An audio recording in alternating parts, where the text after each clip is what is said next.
The chattiest of all dragons. In today's D&D lore rundown, we will look at brass dragons and their ridiculous obsession with satisfying conversations. At the end of the video, I'll give you some examples on how to incorporate this into your game of Dungeons and Dragons.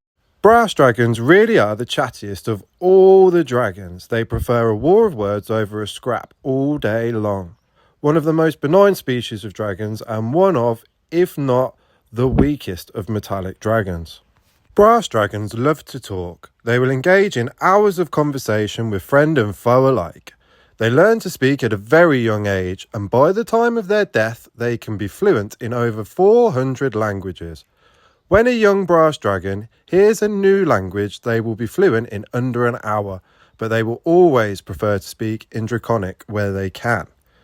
The centerpiece of their desert lair is always a grand conversation room, where they can entertain guests and friends all year round. The grand room will always face east to get enough sun all day long to keep their lair as warm as possible. This is to make sure the guests are comfortable and stay for lavish days of stories, debates and general chit-chat. Here are two possible scenarios where you can work this into your campaign. Scenario number 1. When your party is in the desert, walking down a dusty track, a lone wanderer appears out of nowhere and starts to try and speak to the party.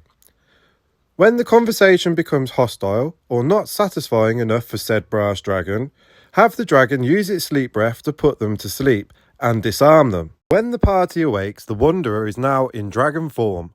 The hulking great dragon is sat atop them like a cat and won't budge until a conversation that is satisfying enough to the dragon has been completed.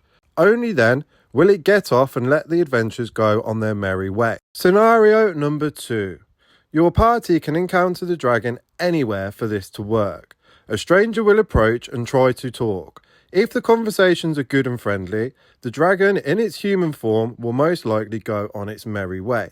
If the chat is boring or unsatisfactory, which let's be honest, it 100% is, the dragon will attempt to put them to sleep.